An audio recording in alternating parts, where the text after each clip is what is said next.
during the colonial period, mid-1600s, there was no such thing as white people.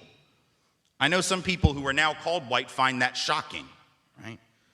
We didn't call ourselves white. We weren't all members of one big happy family. Are you kidding? Have you studied the history of Europe? The history of Europe was about killing each other.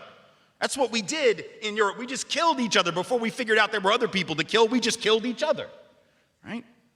I mean, that was the history of Europe. The English hated the Irish, right? Northern Italians didn't even think that Southern Italians were Italians. The Germans hated everybody, and everybody hated their ass right back, right?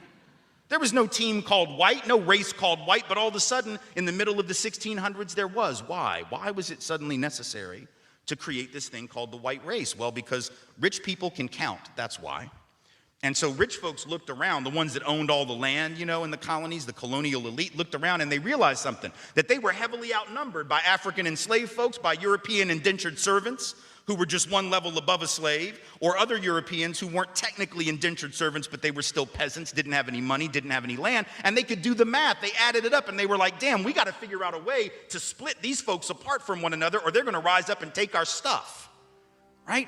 Because after a while, these black folks who were enslaved Africans and these quote unquote white folks who were poor Europeans are going to figure out they're all getting played by these rich people, right? So ultimately the rich figure out they got to come up with some way to get somebody in that group on their team. The easiest thing is to get the poor European.